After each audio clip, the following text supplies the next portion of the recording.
அனைவருக்கும் என்னுடைய முதற்கண் வணக்கம். நான் உங்கள் அட்சய ஜோதிடர் ரா. ரகுபதி. இன்னைக்கு நம்ம பார்க்க போற நட்சத்திர விருட்சம் அத்திவரம்.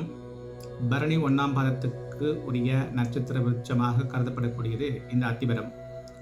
யாரெல்லாம் பரணி 1ஆம் பாதத்தில் பிறந்தீங்களோ அவங்கெல்லாம் இந்த அத்திமரத்தை நட்டு வளர்க்கலாம்.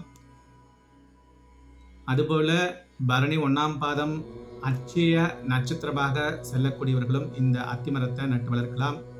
அத்திமரம் ஒரு மிக சிறப்பு வாய்ந்த மரம். கொஞ்ச காலகட்டத்துக்கு முன்னாடி இந்த அத்திமரத்தை பற்றி எல்லாரும் கேள்விப்பட்டிருப்பீங்க. இந்த அத்திமரத்தாலான பெருமாள் தான் அத்திவரதர். அதுபோல் இந்த பரணி 1ஆம் நட்சத்திரத்தில் பிறந்தவர்கள் இல்லை அட்சய நட்சத்திரமாக செல்லக்கூடியவர்கள் எல்லாரும் இந்த அத்திமரத்தை முடிஞ்சால் வளர்க்க முடிந்தால் வளருங்க. அப்படி இல்லைன்னா ஒரு 6 கோயில் இருக்குது. உங்களுக்கு எப்பயாவது சந்தர்ப்பம் கிடைச்சா இந்த 6 கோயிலில் போகும்போது இந்த அத்திமரத்துக்கடியில் ஒரு 18 நிமிடம் இல்லை 18 செகண்ட் அங்கே உட்காந்து அந்த அத்திமரத்துக்கடியில் உட்காந்து உங்கள் ஆத்மாத்மான கடவுளை நினச்சி ஒரு சின்ன தியானம் பண்ணுங்க. அப்படி இந்த பரணி 1ஆம் பாதத்துக்குரிய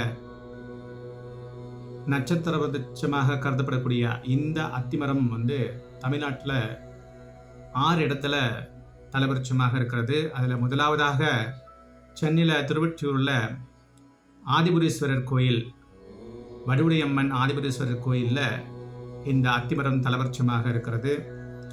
அதுக்கடுத்ததா பவளவண்ண பெருமாள்னு சொல்லிட்டு காஞ்சிபுரத்தில் இருக்கக்கூடிய மகாவிஷ்ணுவுடைய ஸ்தலத்தில் இந்த அத்திமரம் தலவிருட்சமாக இருக்கிறது.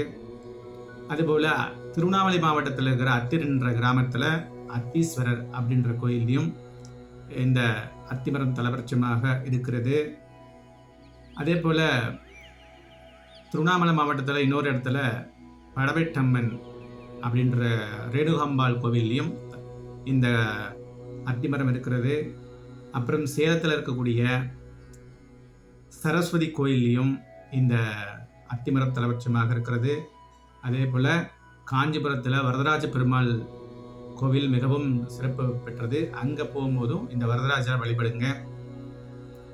முடிஞ்சளவு உங்களால் இந்த அத்திமரக்கன்றை வாங்கி நட முடிஞ்சால் நடுங்க. அப்படி இல்லாத பட்சத்தில் இதை இந்த தலத்துக்கு செல்லும் போது, இந்த ஆலயங்களுக்கு செல்லும் போது இந்த ஸ்தல விருட்சத்தில் உட்கார்ந்து ஒரு சின்ன தியானத்தை பண்ணுங்க. மீண்டும் ஒரு சந்தர்ப்பத்தில் வேறு விஷயங்களை நாம் பார்ப்போம். நன்றி, வணக்கம்.